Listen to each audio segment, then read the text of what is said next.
Baik, Assalamualaikum warahmatullahi wabarakatuh. Selamat pagi, salam sejahtera untuk kita semuanya. Pada kesempatan kali ini, kita akan membahas terkait dengan tryout yang ketiga yang kita ambil dari website akses.sahabatcpns.com yang sudah kita kerjakan sebelumnya. Pada kesempatan kali ini, kita akan membahas beberapa soal pilihan. Jadi ada 110 soal, kita ambil sekitar 30 soal untuk kita bahas pada kesempatan kali ini. Untuk mempersingkat waktu, mari kita langsung masuk ke soal yang pertama, bagian pertama, yaitu TWK. Oke, kita ambil soal nomor 1. Berdasarkan Undang-Undang Dasar 1945 Pasal 6A Ayat 4, jika dalam pemilihan presiden dan wakil presiden tidak ada pasangan yang dipilih atau terpilih, maka A. DPR akan mengajukan calon presiden dan wakil presiden pada MPR. B. MPR akan menentukan calon presiden dan wakil presiden yang baru. C. Partai politik dapat meminta pada DPR untuk mengadakan pemilihan ulang. D. Dua pasangan calon yang memiliki suara terbanyak pertama dan kedua dalam pemilihan langsung oleh rakyat dan pasangan yang memperoleh suara rakyat terbanyak dilantik menjadi presiden dan wakil presiden. Atau E. Pasangan yang mendapat suara lebih dari 50% dari jumlah suara dalam pemilu dengan sedikitnya 20% suara di tiap provinsi dapat diangkat menjadi presiden dan wakil presiden. Baik, untuk tipe soal ini merupakan tipe soal hafalan. Jadi teman-teman, saya harap bisa menghafalkan isi dari UUD 1945 dari semua pasal untuk bisa menjawab tipe soal seperti ini. Kita lihat pembahasannya. Dalam pasal 6A ayat 4 UUD 1945 menyatakan bahwa dalam hal ini apabila tidak ada pasangan calon presiden dan wakil presiden terpilih, dua pasangan calon yang memperoleh suara terbanyak pertama dan kedua dalam pemilihan umum dipilih oleh rakyat secara langsung dan pasangan yang memperoleh suara rakyat terbanyak dilantik sebagai presiden dan wakil presiden. Jawaban yang paling tepat berarti D ya teman-teman. Jadi kalau untuk soal tipe seperti ini, mau nggak mau teman-teman harus hafal. Karena jawabannya sudah ditentukan sesuai dengan sumber yang ditanyakan. Jadi kita nggak bisa menganalisa sendiri, tapi emang harus hafal, harus tahu apa yang dimaksud dari masing-masing pasal yang ditanyakan itu. Oke, nanti teman-teman bisa membaca di rangkuman TWK yang sudah saya share di grup. Itu menurut saya cukup ringkas dan cukup mudah untuk dihafalkan. Oke, lanjut soal berikutnya. Soal nomor 7. Semangat nasionalisme kaum pelajar dalam membangun pendidikan skala nasional pada masa pergerakan kemerdekaan didasarkan pada A. Masyarakat bumi belum tertarik terhadap pendidikan. B. Kolonial Belanda membatasi kesempatan untuk terpelajar. C. Corak pendidikan nasional berlatar belakang barat dan terbatas. D. Lulusan pendidikan tidak dapat diprediksi. Atau E. Pendidikan kolonial tidak tergantung pada masyarakat bumi. Oke, jawaban yang paling tepat adalah C ya teman-teman. Karena pada saat itu pendidikan hanya dapat diakses oleh kaum-kaum bangsawan.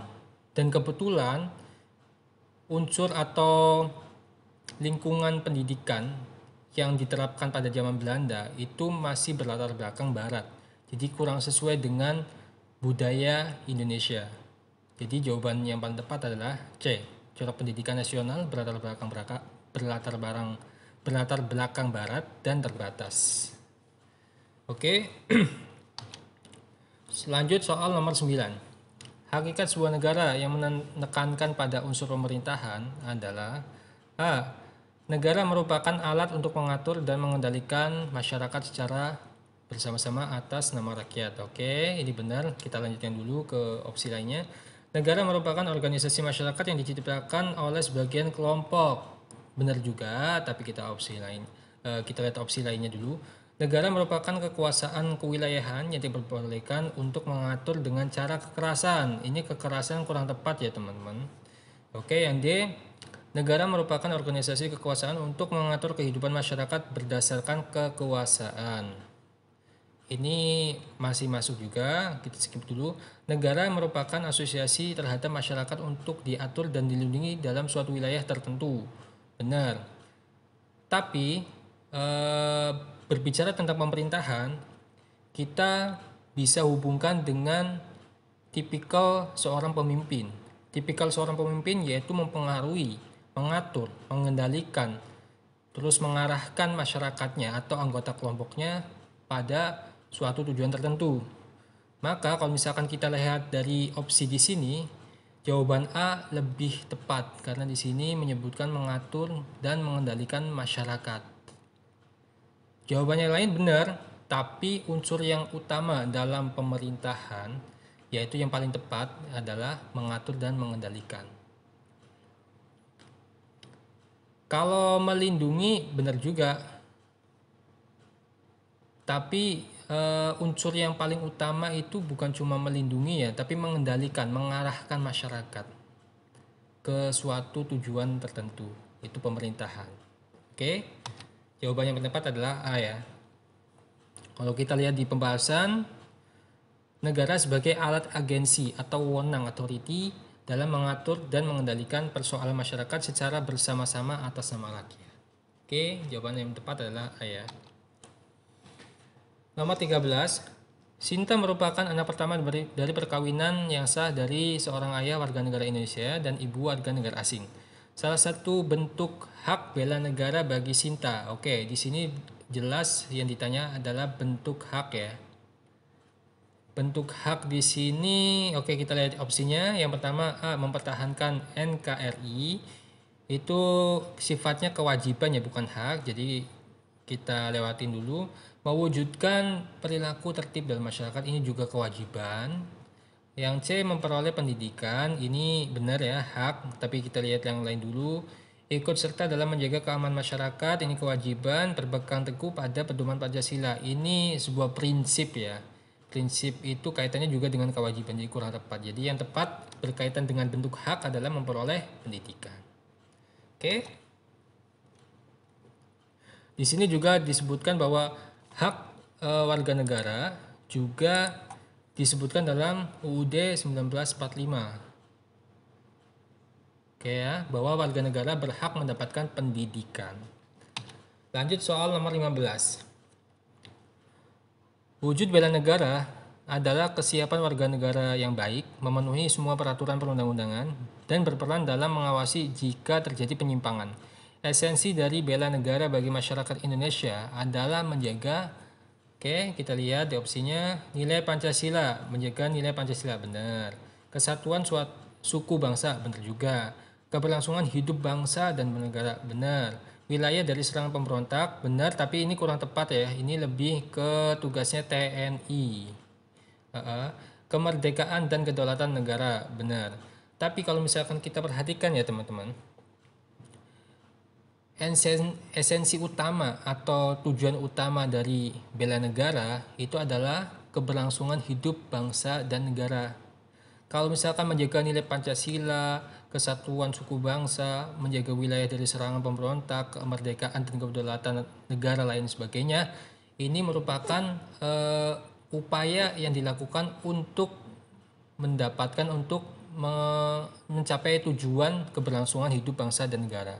Jadi yang ditanyakan di sini opsi yang paling tepat adalah keberlangsungan hidup bangsa dan negara, karena ini merupakan tujuan utama dari bela negara. Kalau yang lainnya sifatnya sebagai usaha untuk mencapai keberlangsungan hidup bangsa dan negara. Oke. Lanjut. Soal nomor 25. Organisasi yang mantan Presiden Indonesia, Bapak Soeharto, yang dinilai melanggar banyak kesalahan selama menjadi presiden selama lebih dari 30 tahun. Karena pelanggaran hak asasi manusia, cara kerja yang selalu dibalut dengan KKN, kejahatan korupsi, Soeharto diberi titik-titik dengan mempertimbangkan jasa-jasanya sebagai negara. Oke, kita lihat pembahasannya. Jadi presiden itu mempunyai beberapa wewenang dalam penyelesaian suatu perkara. Di sini ada yang namanya gerasi. Oke. Gerasi ini berkaitan dengan suatu fasilitas yang diberikan oleh presiden kepada terpidana kasus hukum dengan persetujuan lembaga yudikatif, dalam hal ini MA, untuk diberikan potongan masa hukuman yang dilaksanakan. Jadi biasanya gerasi ini diberikan pada para narapidana kasus-kasus tertentu, kayak misalkan narkoba, terus pembunuhan, terus kejahatan lainnya yang dengan cara mengajukan ke presiden secara langsung atau inisiatif pemberian dari pemerintah. Oke. Kalau rehabilitasi itu merupakan suatu upaya yang diberikan kepada presiden, kepada pelaku kejahatan untuk diberikan fasilitas rehabilitasi. Jadi tidak dihukum. Jatuhnya dia bukan pidana, tapi dia sebagai pemberian fasilitas rehabilitasi. Nah, di sini juga berfungsi sebagai untuk membersihkan nama baik. Contoh rehabilitasi di sini, kayak misalkan kasus narkoba yang harusnya ditahan, tapi karena diberikan fasilitas ini, jadi tidak ditahan, hanya diberikan semacam pendidikan anti narkoba.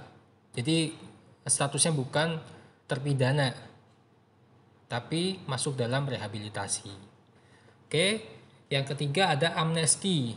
Amnesti ini juga diatur dalam Undang-Undang Dasar 1945 pasal 14 ayat 2. Contohnya amnesti ini seperti pembebasan kepada pelaku pidana yang sifatnya lebih ke kelompok ya,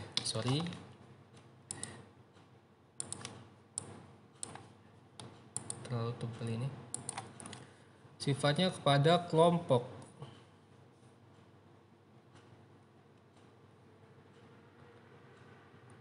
dan banyak orang. Oke. Sedangkan abolisi itu lebih kepada hukuman kepada seseorang, terpidana perorangan di sini ya teman-teman.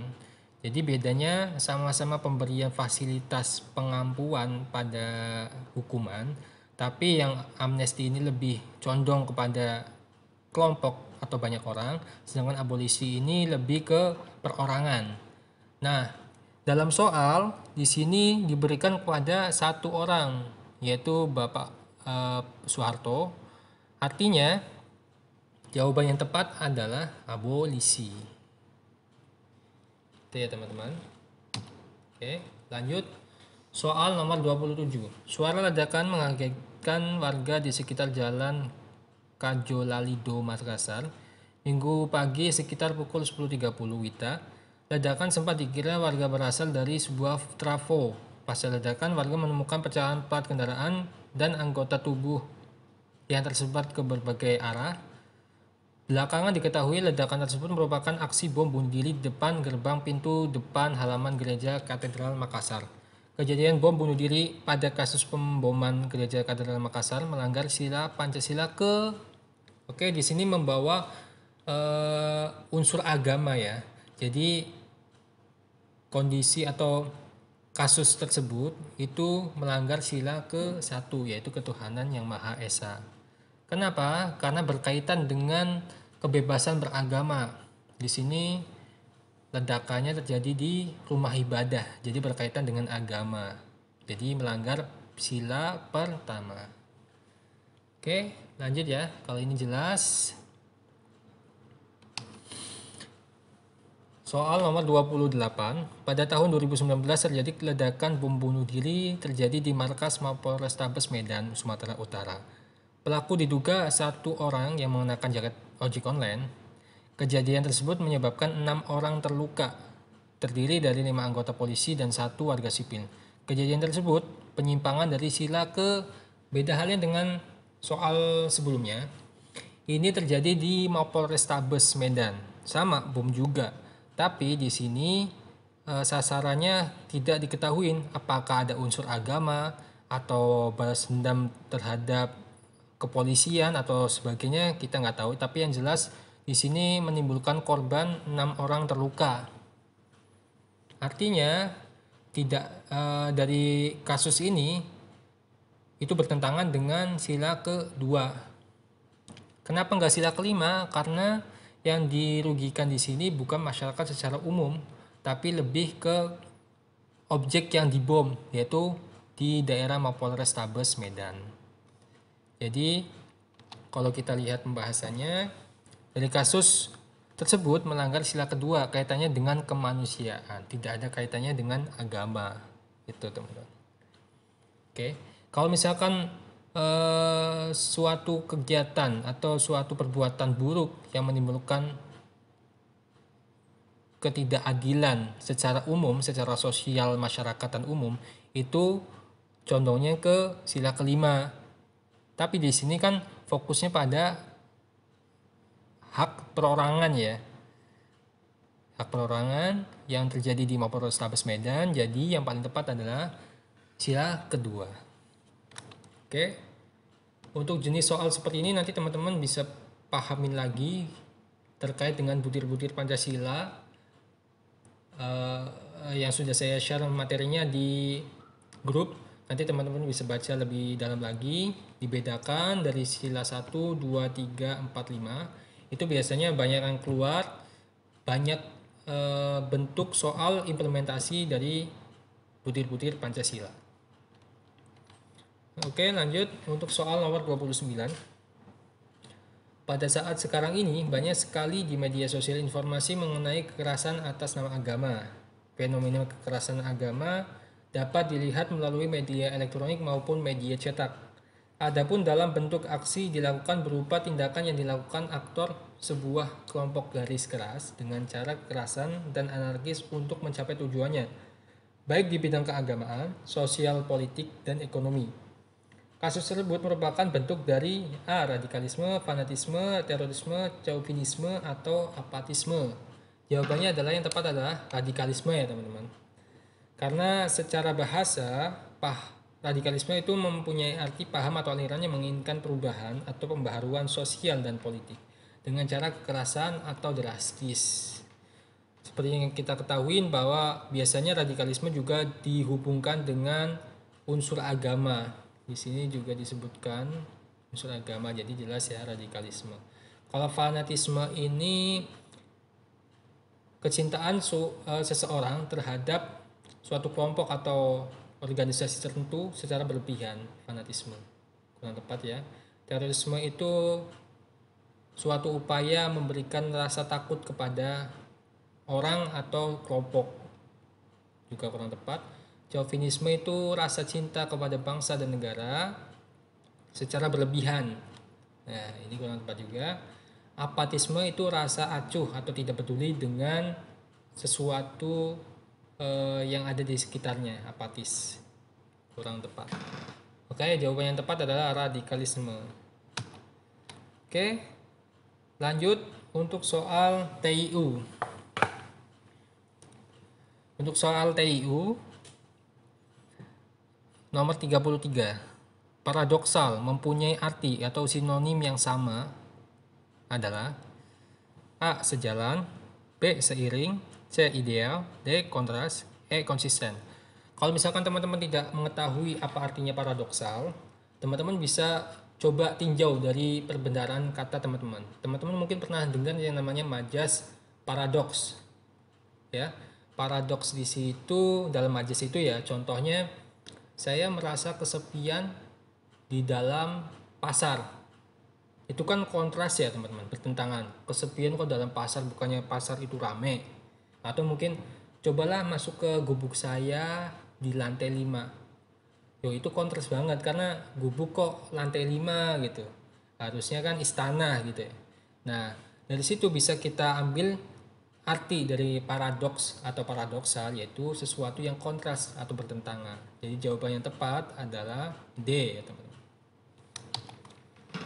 Oke, secara bahasa atau arti paradoksal artinya kontras, seolah-olah bertentangan dengan pendapat umum atau kebenaran. Oke, lanjut soal nomor 36. Semua yang berbunga adalah tanaman. Sebagian tanaman warnanya indah.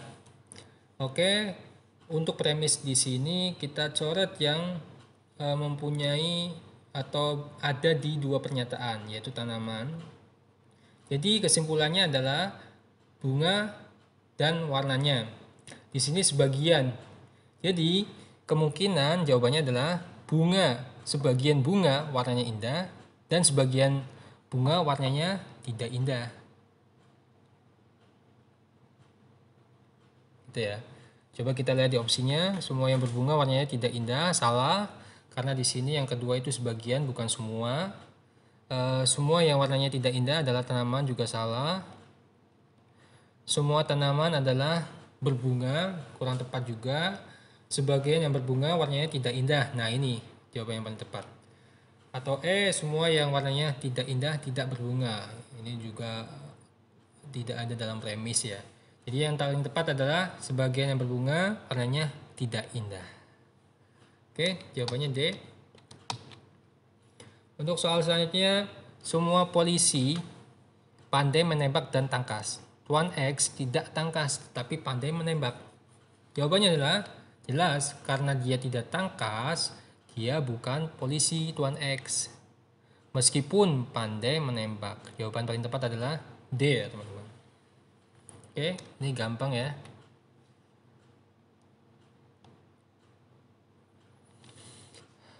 Untuk soal 41, nah ini perlu dicermati, jangan sampai salah. Biar gampang kita buatkan sebuah kesimpulan atau dalam bentuk yang lebih sederhana lagi.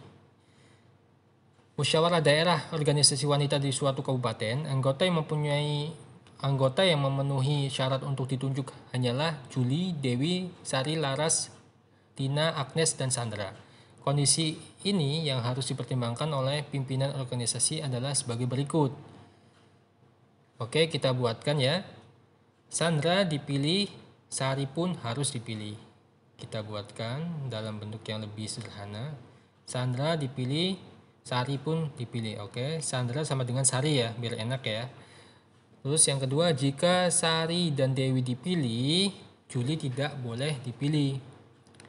Sari dan Dewi itu Juli tidak dipilih. Oke. Terus lanjut, Dewi dan Juli dipilih. Juli dan Dewi dipilih, maka Tina tidak boleh dipilih.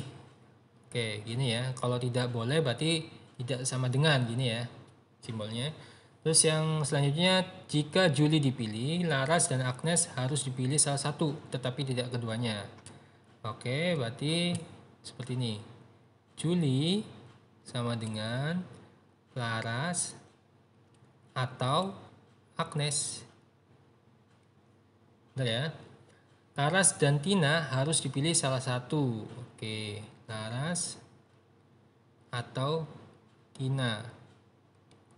Oke. Jika Juli dan Agnes ditunjuk sebagai anggota delegasi, siapakah di antara anggota di bawah ini yang pasti tidak ditunjuk sebagai delegasi?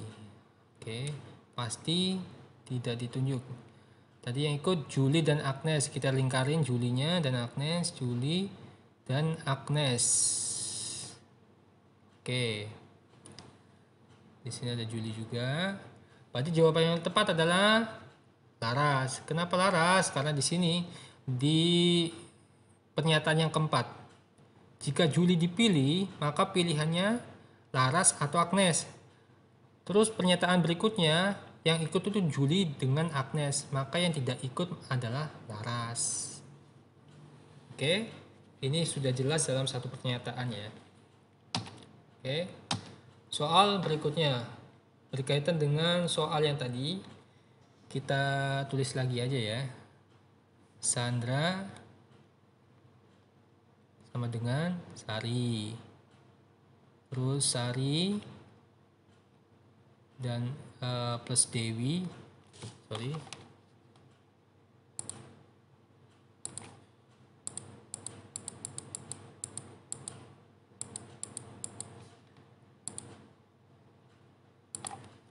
Sari plus Dewi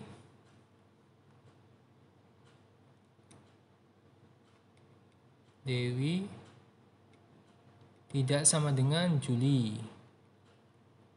Dewi dan Juli tidak sama dengan Tina. Jika Juli dipilih, maka pilihannya adalah Laras atau Agnes. Terus pilihannya Laras atau Agnes, dipilih salah satu. Jika pimpinan organisasi menginginkan Sandra, Dewi, dan Tina yang duduk sebagai anggota delegasi, berapakah jumlah minimum? Oke, berarti minimal ya. Sorry.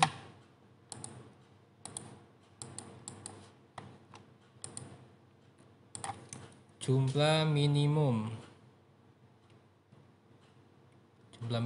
Berarti kita lingkarin dulu yang ikut Sandra, Dewi, Sari, oke, sama Tina. Oke, kita cari dari ketiga orang ini siapakah sih orang yang harus ikut menyertainya. Kita lihat pernyataan yang pertama. Jika Sandra dipilih, Sari pun harus dipilih. Berarti Sari juga ikut karena Sandra di sini ikut ya. Oke, kalau Dewi tidak ada pernyataan 2, 3, 4, tidak ada Dewi. Ketika Dewi ikut, ada orang lain yang menyertainya. Jika Tina juga demikian, tidak ada orang yang menyertai apabila Tina ikut. Maka jawaban yang paling tepat adalah 4, yaitu 3 orang ini plus Sari. Oke, paham ya? Untuk soal nomor 44. Beberapa anak remaja berjalan di sekitar BKB Palembang. Andi berjalan lebih cepat daripada Ari. Oke, kita buat simbol yang lebih singkat lagi. Di sini lebih cepat ya teman-teman, sebelah kiri. Ini lambat sebelah kanan. Andi lebih cepat daripada Ari. Oke, Andi lebih cepat daripada Ari. Terus Indah berjalan lebih cepat daripada Dina. Indah lebih cepat daripada Dina. Oke, Wika berjalan lebih lambat daripada Ari, atau bisa kita balik, Ari lebih cepat daripada Wika. Kita masukkan dalam pernyataan yang pertama juga bisa ini. Jadi Wika sebelah kanannya karena Wika lebih lambat daripada Ari. Oke, tidak ada anak yang berjalan dengan kecepatan yang sama. Jika Indah berjalan lebih lambat daripada Andi, maka anak yang berjalan paling cepat adalah jika Indah berjalan lebih lambat, berarti Indah itu berada sebelah kanannya karena lebih lambat ya. Berarti yang paling cepat adalah Andi, sebelah kiri, paling sebelah kiri. Atau urutannya adalah Andi, Indah, Dina, Ari, dan Wika. Oke. Lanjut. Sebuah toko memberikan potongan harga 45% dengan tambahan potongan 15% setelah potongan harga yang pertama. Berapakah total potongan harga sebenarnya yang diberikan kepada pembeli? Oke, untuk soal yang seperti ini, teman-teman tidak boleh menjumlahkan secara langsung 45 ini dengan 15 ini. Contoh kasus seperti ini biasanya ditemukan di toko-toko baju atau fashion ya, yang biasanya menerapkan 2 diskon. Tapi penerapan 2 diskon ini bukan berarti diskon pertama ditambahkan diskon kedua. Tapi kita lihat pembahasannya. Jadi yang pertama adalah diskon pertama dikalikan dengan harga awal. Terus yang kedua, diskon yang kedua dikalikan harga yang kedua. Atau kalau misalkan kita lihat diskon pertamanya 45%.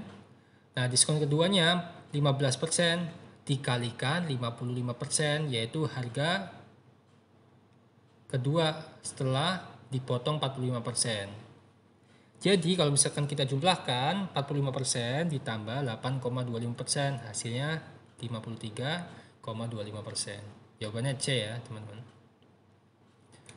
Oke, lanjut soal 49 tentang deret angka. Suatu seri 16, 12, 15, 13, 14 Seri selanjutnya yaitu ini cukup sederhana ya. Dari sini kita bisa lihat langsung nih, dari 16, 15, 14 itu min 1, min 1. Nah, 12, 13 plus 1. Jadi kemungkinan selanjutnya di sini adalah plus 1 juga. Berarti hasilnya adalah 14. Gampang ya.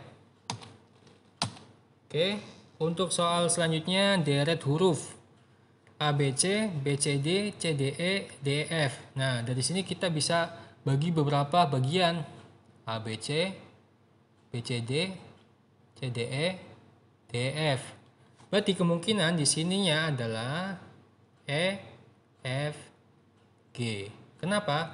Karena polanya adalah 3 huruf berurutan, tapi pola berikutnya ditambahkan ditambah huruf selanjutnya. Jadi di sini dimulai dari A, di sini mulai dari B, di sini mulai dari C, di sini mulai dari D, di sini mulai dari E. Berarti jawabannya A ya. Jadi urutan 3 huruf, tapi untuk pola berikutnya dilanjutkan dengan huruf setelahnya. Oke, paham ya? Oke, untuk soal nomor 52. Amril memerlukan waktu 20 menit untuk memeriksa mobil truk kesayangannya. Sementara Juardi hanya memerlukan waktu 18 menit. Jika keduanya mulai memeriksa mobil pada pukul 8, kapankah pertama kali mereka akan selesai memeriksa mobil pada saat yang sama? Di sini teman-teman harus cari yang namanya KPK ya. Kelipatan persekutuan terkecil antara 18 dan 20.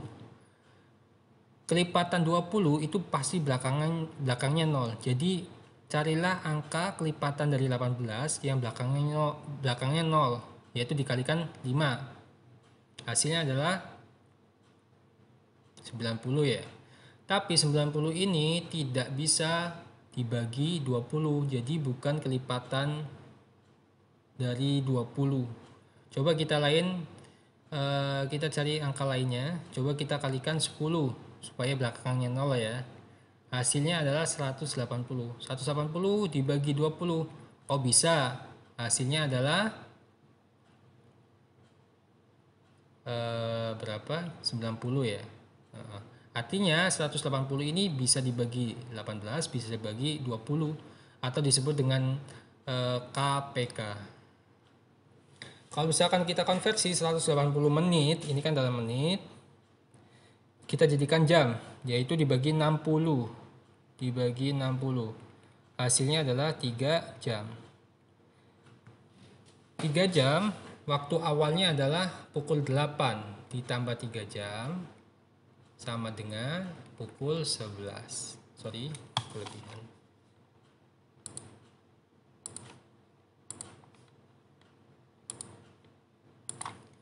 Pukul 11 ya teman-teman. Oke, jawabannya adalah ini. Kita lihat pembahasan. Oke, yang dicari adalah KPK antara 18 dan 20. Oke, lanjut untuk soal yang nomor 53. Jika P bilangan yang menyatakan 0,573% dari 6,54 dan Q bilangan yang menyatakan 6,54% dari 0,573. Maka untuk mempermudah kita coba jabarkan dalam bentuk persentase pecahan ya. Persentase ini kita ubah dalam bentuk pecahan. 0,573% itu berarti kan per 100 ya. Dari 6,54, kalau dari itu berarti dikali. Oke ya.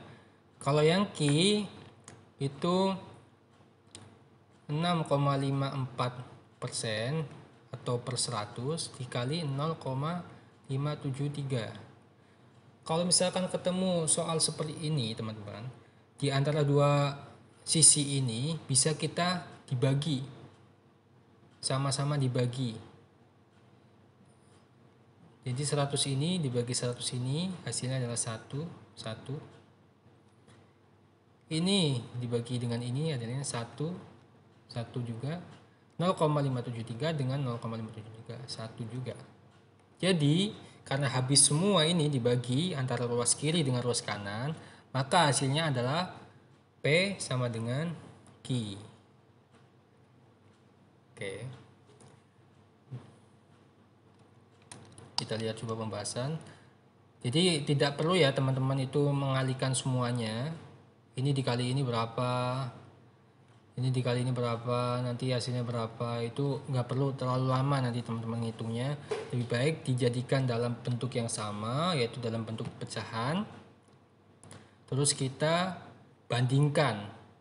Kalau misalkan bisa dibagi antara sisi kanan dan sisi kiri, silakan dibagi, dan nanti untuk menyederhanakan pengerjaannya lebih mudah. Oke, jawabannya A ya. Nomor 55, suatu hari Pak Heri memanen singkong. Jumlah singkong yang digoreng sebesar 550 kg. Ini yang pertama ya. Tape yang dihasilkan dari fermentasi singkong sebesar 1620 kg. Ini yang kedua. Dan karena proses fermentasi tersebut bobotnya naik menjadi 120%. Oke. Sisa singkong yang belum diolah sebesar 250 kg. Oke, ini 3.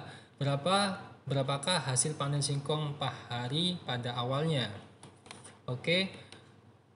Pada singkong yang pertama dan ketiga ini kan berat awal, jadi nanti kita langsung jumlahkan saja. Tapi yang kedua ini merupakan berat setelah fermentasi, artinya kita harus cari berat awalnya dulu. Kalau kita mencari berat awal itu kan caranya gini ya teman-teman. 120% dikali berat awal atau X itu sama dengan 1620. Kita bikin formula untuk mencari berat awal ya. Atau X itu sama dengan 1620, ininya pindah ke sini sebagai pembagi 120%, atau 1620 per 120 dikali 100. Hasilnya adalah ini bisa dibagi ya teman-teman. Ini 1, ini 135. Oke, berarti berat awalnya untuk tape itu adalah 1350 kg. Tinggal kita jumlahkan. Untuk yang digoreng adalah 550. Untuk yang sisanya yang belum diolah itu 250. Kita jumlahkan saja.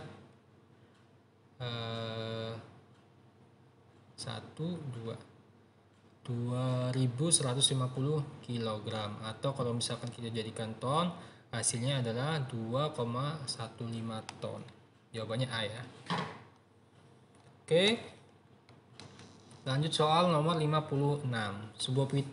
Sebuah pipa yang panjangnya 6 meter ditandain pada jarak 1/4 bagian dan 1/3 bagian. Jika pipa tersebut dipotong pada bagian yang ditandai ini menjadi potongan-potongan terpisah, yang manakah dari jawaban berikut yang memberikan jawaban yang paling benar? Panjang dari berbagai potongan-potongan tadi. Oke, kita gambarkan aja biar gampang. Kalau misalkan teman-teman masih bingung gimana maksudnya sih soal ini, kita gambarkan saja. Ada pipa ukurannya 6 meter. Terus dipotong menjadi ada yang 1/4 dan 1/3. Kita kira-kira aja. Oke ya, kita dibagi 1/4, 1, 2, 3, 4. Oke, sama dibagi biar enak ya. Kita kasih garis 1, 2, setengah meter untuk mudah ukurnya. Oke, ini 1/2, 1/2, 1/2, 1/2. Terus dibagi 1/3. 1/3 berarti di 2 meter. 2 meter berarti di sini ya teman-teman. Sorry, di sini nih. 2 meter 1, 2, 3, 4 di sini. 2 meter, 2 meter, 2 meter. Terus yang dipotong seperempatnya adalah di sini. Di sini. Jadi nah 1, 2, 3. 1, 2, 3, 1, 2, 3 di sini. 1, 2, 3. Oke. Berarti kalau misalkan kita dapatkan nih, misalkan ini dipotong, ini dipotong, ini dipotong, ini dipotong, ini dipotong, itu akan menghasilkan beberapa potongan. Di antaranya ini 1,5, ini 0,5 meter, ini 1 meter, ini 1 meter, ini 0,5, ini 1,5. Berarti potongannya panjangnya yaitu 0,5, 1 meter sama 1,5. Berarti jawabannya adalah D ya, teman. Oke, paham? Oke. Untuk soal berikutnya nomor 59. Ari Travel Pagar Alam pada awal usahanya dapat melayani 3.000 wisatawan per tahun. Setiap tahun ternyata jumlah wisatawan yang dapat dilayani bertambah 500 orang. Berapa jumlah wisatawan yang dapat dilayani pada tahun ke-11? Oke, dari soal ini kita bisa hubungkan dengan yang namanya deret aritmatika, atau pertanyaan di sini adalah suku ke n dari deret matika. Rumusnya adalah kalau misalkan pengen pakai rumus ya, A plus n-1 B. A di sini adalah 3.000. A itu merupakan suku pertama ya teman-teman. Plus n-nya itu 11. Yang di sini kan 11 yang ditanyakan. Dikurangin 1 dikali B. B ini bedanya, yaitu pertambahannya, yaitu 500. Jadi jawabannya 3.000 ditambah 11 kurangi 1, 10, 10 kali 5.000, 11 kurangi 1, 10 dikali 500 adalah 5.000. Jawabannya adalah 8.000 pada tahun ke-11. Oke, ini rumus deret aritmatika suku ke n. Kalau misalkan pertambahannya dalam bentuk perkalian, jadi pada tahun berikutnya bertambah 2 kalinya. Nah, itu bentuknya bukan aritmatika tapi geometri. Rumusnya adalah UN A Rn-1 kurangi R-1 untuk rasio yang lebih dari 1. Kalau rasionya kurang dari 1 atau bentuknya minus, yaitu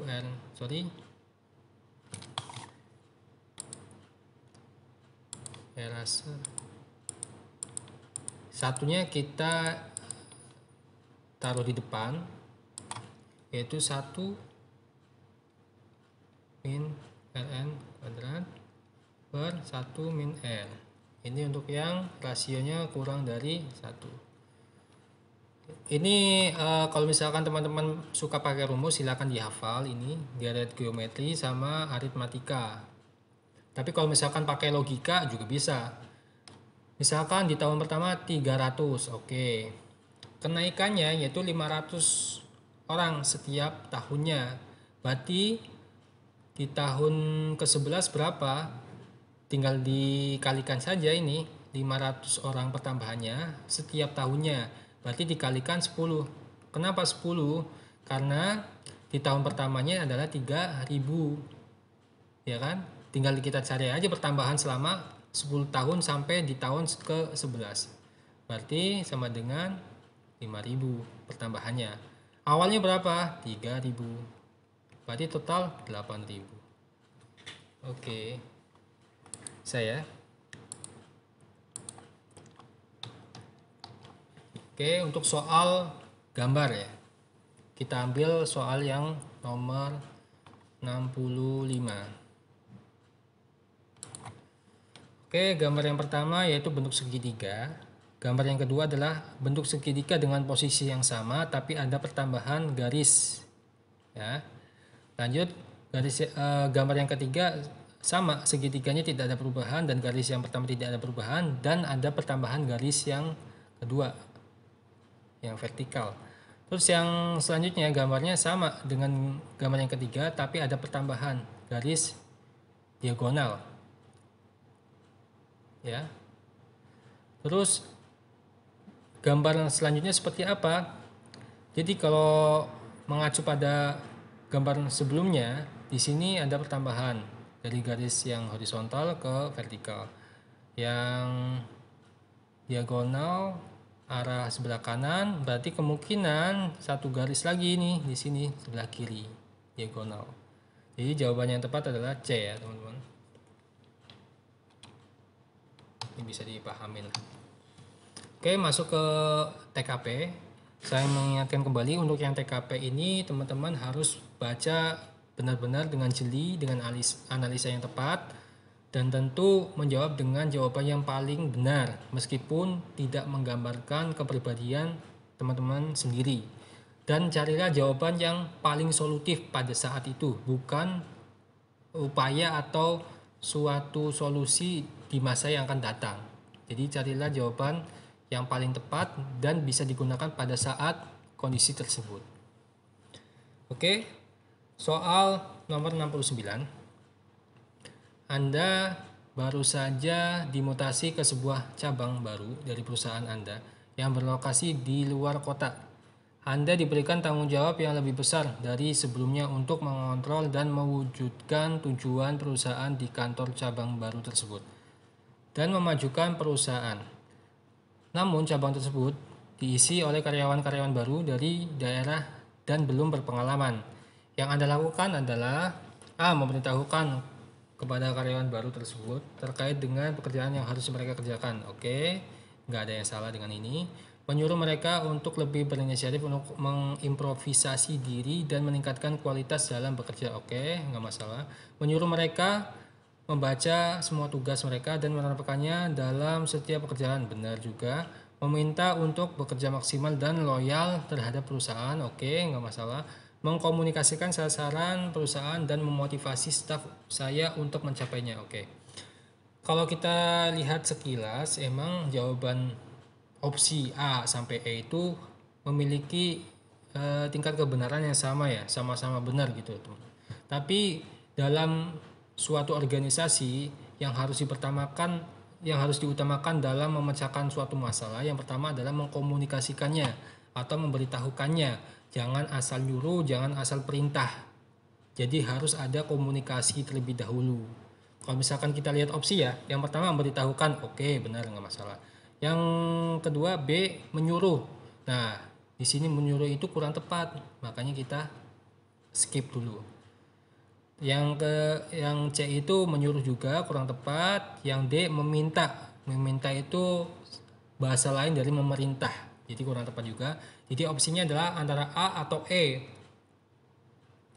Terus kalau misalkan kita bandingkan A dengan E, mana yang lebih baik? Kalau yang A itu memberitahukan kepada karyawan terkait pekerjaan yang harus mereka kerjakan, hanya memberitahukan ya. Tapi kalau yang E itu ada motivasi juga. Jadi jawaban yang paling tepat adalah E. Karena meliputi komunikasi dan memotivasi staf. Oke, jawabannya adalah E yang paling tepat. Soal selanjutnya, Anda merupakan salah satu karyawan terbaik di kantor Anda dengan sejumlah prestasi penjualan yang Anda lakukan, membuat kepala unit Anda berpikir untuk melanjutkan pendidikan dasar Anda ke pelatihan menjadi seorang kepala cabang. Di saat itu pun Anda berpikir ingin sekali melanjutkan pelatihan pendidikan untuk menjadi seorang kepala cabang yang ternyata berada di luar pulau yang Anda tempati sekarang. Anda menyadari bahwa, oke, ini kita garis bawahi dulu ya, di luar pulau. Anda menyadari bahwa biaya akomodasinya sangat tinggi, oke, biaya sangat tinggi. Tidak memiliki tabungan apa-apa dan istri Anda sering meminta uang untuk keperluan anak Anda yang berusia baru 4 bulan. Oke, ini manusiawi ya. Akan tetapi kepala unit Anda ingin memberikan setengah dari biaya akomodasi perjalanan pelatihan kepala cabang tersebut, maka Anda akan, kita lihat opsinya. Yang pertama, A. Menolak tawaran tersebut dan menyampaikan alasan utama Anda bahwa Anda belum sanggup karena memiliki anak yang berusia 4 bulan. Dalam dunia profesionalisme, menolak tawaran, menolak perintah itu kurang tepat ya teman-teman. Jadi ini kita kesampingkan. Yang B. Menerima tawaran tersebut dan mencoba untuk menghemat biaya akomodasi dari awal sampai selesai pelatihan kepala cabang tersebut. Oke, ini masih bisa diterima.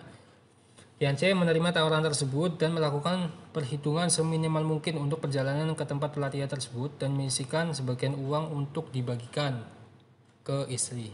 Ini benar. Kita lihat dulu yang lain. Menerima tawaran tersebut dengan suka hati dan berniat sungguh-sungguh untuk melaksanakan pelatihan kepala cabang tersebut. Ini benar ya, tepat sekali, tapi di sini terkesan mengesampingkan tanggung jawab dia sebagai seorang suami. Karena bagaimanapun yang namanya pekerjaan itu harus mempertimbangkan hak dan kewajiban. Ketika dia profesional tapi hak dia atau kewajiban dia kepada keluarga tidak dapat dipenuhi, maka kurang tepat juga. Maka dari itu jawaban D kurang tepat teman-teman. Karena kalau misalkan dia sungguh-sungguh tapi akomodasinya kurang untuk keluarga terutama, ya pasti akan jadi pertimbangan. Jadi kurang tepat yang D. Yang E, meminta pertimbangan istri terlebih dahulu bagaimana seharusnya Anda melakukan tawaran kepada unit tersebut. Ini benar, tapi sifatnya solusi bukan pada saat itu. Jadi meminta pertimbangan istri, ya nggak tahu jawabannya apakah berapa hari lagi, berapa bulan lagi, nggak ada yang tahu. Artinya ini solusi untuk di kemudian hari, bukan pada saat itu. Maka opsinya adalah antara B atau C. Kalau B di sini menerima dan menghemat biaya, fokusnya ini. Kalau yang C, selain menghemat, ya menggunakan biaya seminimal mungkin, juga menyisihkan sebagian uangnya. Jadi yang paling lengkap, paling tepat yaitu C. Jawaban yang paling tinggi nilainya adalah C. Oke, menerima tawaran dan melakukan perhitungan seminimal mungkin dan menyisihkan sebagian uang untuk dibagikan ke istri. Oke. Jadi teman-teman kalau misalkan menemukan soal seperti ini membingungkan, tetap harus mempertimbangkan profesional tapi tidak mengesampingkan hak dan kewajiban teman-teman. Kewajiban teman-teman misalkan sebagai kepala rumah tangga juga harus memperhatikan skala prioritas. Gak mungkin teman-teman loyal dengan pekerjaan tapi tidak peduli dengan kewajiban kepada keluarga. Itu kurang tepat ya teman-teman. Oke. Jawabannya C. Untuk soal nomor 80. Anda baru saja pindah ke perumahan baru dan melihat anggota keluarga Pak Bandi, tetangga dekat Anda, kerap dikucilkan dari pergaulan di sekitar tempat tinggalnya. Ingat, Anda baru saja pindah, berarti penghuni baru ya. Baru saja pindah. Oke. Melihat keluarga Pak Bandi yang dekat dengan Anda kerap dikucilkan dari pergaulan di sekitar tempat tinggalnya dikarenakan perbedaan agama. Oke. Anda merasa anggota keluarga Pak Bandi tidak dianggap oleh tetangga sekitar. Maka sikap Anda menerima Pak Bandi dan anggota keluarganya tinggal di lingkungan tersebut dan menyarankan untuk membatasi kegiatan keagamaannya. Ini benar teman-teman, tapi di sini ada kata membatasi kegiatan keagamaan. Sedangkan hal ini bertolak belakang dengan yang namanya kebebasan beragama. Jadi kurang tepat ya teman-teman. Menerima betul, tapi membatasi kegiatan agama juga kurang tepat. Jadi jawaban ini kita skip dulu.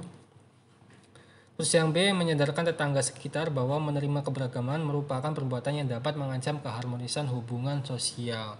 Ini benar, tapi perlu diingat bahwa Anda itu baru saja pindah. Jadi kurang tepat kalau misalkan tiba-tiba orang baru menyadarkan tetangga. Ya kan? Kurang tepat juga. Makanya kita skip dulu. Yang C, menerima Pak Bandi dan anggota keluarganya tersebut dengan memberikan kesempatan untuk menyampaikan rasa kecewa kepada masyarakat karena telah mendiskriminasinya. Ini benar ya, menerima. Tapi sebenarnya saya juga masih janggal dengan jawaban ini. memberikan kesempatan untuk menyampaikan rasa kecewa. Nah, rasa kecewa di sini maksudnya harusnya kepada pihak yang berwenang.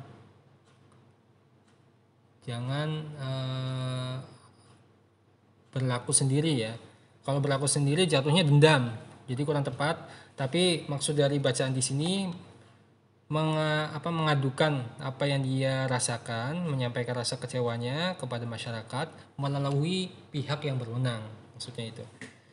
Atau yang D, menyadarkan tetangga, seperti yang saya jelaskan tadi, menyadarkan itu kurang tepat karena Anda itu masih penghuni baru, masih namanya penduduk baru di perumahan tersebut. Terus menyadarkan tetangga ini juga kurang tepat. Jadi opsinya antara A atau C. Tapi yang tadi saya bilang yang A itu kurang tepat karena di sini ada kata-kata membatasi kegiatan keagamanya. Jadi yang paling tepat adalah C. Oke. Lanjut.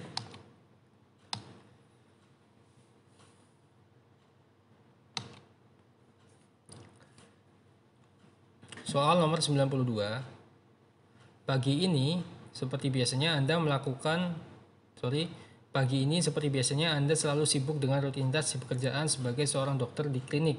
Kemudian datang seorang pasien yang sudah cukup tua, seorang diri, dengan berbagai keluhan mengenai penyakitnya. Setelah diberikan pengertian dan penjelasan mengenai penyakit dan cara penggunaan obat dengan perlahan beberapa kali, pasien yang sudah tua tersebut tampak sangat kebingungan dan mengatakan bahwa dirinya belum mengerti sama sekali. Oke, di sini kita garis bawain sangat kebingungan dan belum mengerti sama sekali. Bagaimana sikap Anda? Oke. Yang pertama, menjelaskan secara perlahan-lahan kembali dengan bahasa yang mudah dipahami sehingga pasien tersebut dapat mudah memahami. Oke, nggak ada yang salah. Menjelaskan dengan sabar sembari mengajak pasien tersebut tenang terlebih dahulu agar lebih fokus ketika Anda menjelaskan, dan jika masih bingung memberikan Anda nomor telepon Anda kepada pasien supaya pasien tersebut dapat bertanya kepada Anda lagi. Oke, kita skip dulu.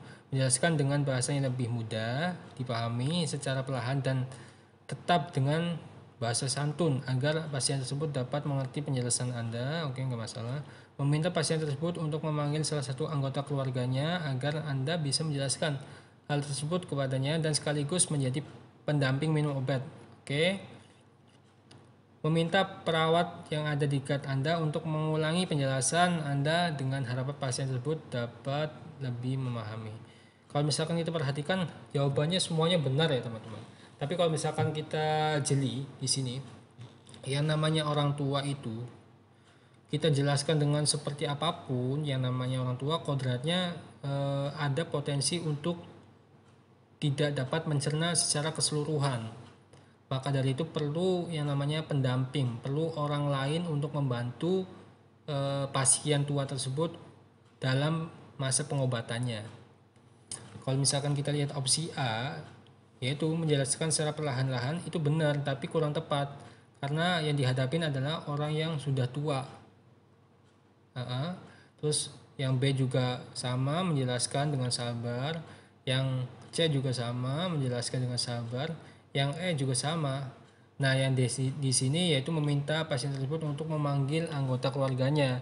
Karena dengan cara ini, cara yang paling efektif untuk memberikan penjelasan terkait pendampingan dalam minum obat. Jadi yang paling tepat adalah D. Oke, kita harus melihat realitanya ya. Realitanya kan kalau misalkan orang tua dikasih penjelasan seperti apapun, potensinya yaitu tidak membuat dia paham, tapi justru membuat dia bingung. Kecuali emang di sini kan disebutkan beberapa kali ya, beberapa kali. Jadi kemungkinan potensinya ya kondisinya orang tua kalau misalkan diberi penjelasan ya kurang tepat. Maka dari itu jawaban yang paling tepat adalah meminta pasien tersebut untuk memanggil salah satu anggota keluarganya dalam untuk bisa menjelaskan hal tersebut kepadanya dan sekaligus menjadi PMO atau pendamping minum obat. Oke. Lanjut soal nomor 96. Anda merupakan seorang guru di sebuah TK. Anda melihat seorang anak yang sangat ketergantungan terhadap smartphone. Setelah Anda berkomunikasi dengan orang tua anak tersebut, Anda menemukan bahwa anak tersebut ketergantungan karena kedua orang tuanya sangat sibuk sehingga anak tersebut terbiasa diberikan smartphone di rumah supaya tidak mengganggu orang tuanya. Oke, orang tuanya itu sangat sibuk ya teman-teman. Dari dampak dari smartphone tersebut membuat anak tersebut terlambat bicara atau lemot ya, dan kurang bisa beradaptasi dengan teman-teman di lingkungannya. Menghadapi persoalan tersebut, apa yang akan Anda sarankan pada orang tua tersebut? Oke, kita lihat opsinya. Yang pertama, meminta orang tua tersebut membawa anaknya ke ahli terapi bicara. Ini kurang tepat ya, teman-teman. Karena ini merupakan solusi atau upaya yang dilakukan di kemudian hari, bukan pada saat itu. Jadi jangan buru-buru langsung dibawa ke ahli terapi bicara, kurang tepat. Yang B, meminta orang tua tersebut untuk tidak memberikan smartphone kepada anaknya dan mulai membiasakan untuk bertemu dengan teman-teman sebayanya saat di rumah. Oke, ini benar, kita skip dulu. Meminta orang tua tersebut untuk menyewa pengasuh yang paham cara mengasuh anak dengan benar. Menyewa pengasuh juga kurang tepat ya teman-teman, karena mencari seorang pengasuh itu nggak gampang, nggak bisa dilakukan pada saat itu juga. Makanya ini kurang tepat. Untuk yang opsi D, meminta kepada orang tua tersebut untuk membelikan mainan lain dan tidak memberikan smartphone karena usia masih kecil. Oke, ini benar, tapi kita skip dulu. Yang E, mengajak orang tua tersebut untuk mengikuti seminar parenting sebagai bagaimana cara mendidik anak yang benar. Ini juga kurang tepat ya teman-teman, karena kondisinya adalah orang tuanya sangat sibuk. Gimana dia mau ikut seminar parenting, dan seminar parenting juga dilakukan di kemudian hari, bukan pada saat itu. Maka jawaban yang paling tepat adalah antara B dan C, yaitu tidak memberikan anak smartphone. Tapi yang D ini gantinya adalah memberikan mainan lainnya. Benar juga, tapi maksudnya nggak sepenuhnya salah, tapi jawaban B lebih tepat karena dibiasakan anak tersebut untuk bertemu dengan teman-teman sebayanya saat di rumah. Hal ini mendukung juga untuk kemampuan dia beradaptasi dengan teman-temannya. Jadi jawaban yang tepat adalah B. Oke ya. Harus jeli sih di sini teman-teman. Oke. Untuk soal yang nomor 103. Saya dan tim sedang melaksanakan lembur untuk persiapan sebuah acara di instansi saya. Akan tetapi, saya seorang dari anggota tim tiba-tiba menyatakan akan pulang terlebih dahulu.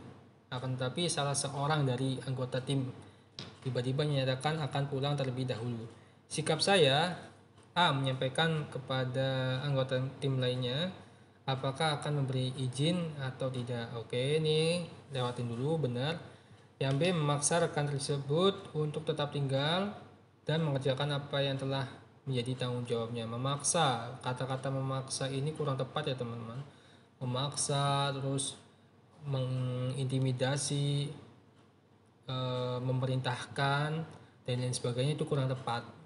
Terus memberi izin karena jika dipaksa tetap tinggal juga tidak memberikan kontribusi apapun. Ini pasrah ya. Jadi kurang tepat. Kalau pasrah aja itu kurang tepat. Terus yang D, memberikan iming-iming hadiah agar rekan tersebut tetap mau tinggal. Ini juga kurang tepat karena kita mengorbankan sesuatu demi orang lain, sedangkan sebenarnya hal tersebut tidak perlu dilakukan gitu. Jadi kurang tepat. Yang E, memberikan nasihat untuk tetap tinggal dan mempertimbangkan keinginannya tersebut. Oke, ini benar. Jadi jawabannya antara A atau E. Kalau misalkan kita lihat lagi, A itu menyampaikan kepada anggota tim lainnya. Nah, di sini ada kemungkinan dia diberi izin atau tidak. Artinya opsi ini belum pasti memberikan solusi atas kasus tersebut. Maka dari itu, hal yang paling mungkin kita lakukan dan paling solutif ya, yaitu memberikan nasihat untuk tetap tinggal dan mempertimbangkan keinginannya. Oke, jawabannya yang tepat adalah E ya. Oke.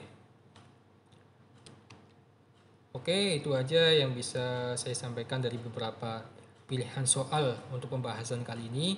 Untuk soal yang kiranya masih belum paham dan ingin dibahas, nanti bisa kita bahas di kesempatan yang lain. Mudah-mudahan eh, untuk detailnya teman-teman bisa akses ya, bisa akses langsung di websitenya, yaitu akses.sahabatcapadas.com. Di situ ada detail masing-masing pembahasan dari tiap-tiap soal. Syaratnya yaitu teman-teman harus mengerjakan terlebih dahulu. Kalau misalkan belum mengerjakan, tidak bisa dibuka pembahasannya. Jadi harus dikerjakan semuanya, baru teman-teman bisa cross-check pembahasannya atau jawaban yang benar. Oke, mungkin itu saja yang bisa saya sampaikan. Kurang lebihnya saya mohon maaf. Saya tutup. Terima kasih. Assalamualaikum warahmatullahi wabarakatuh.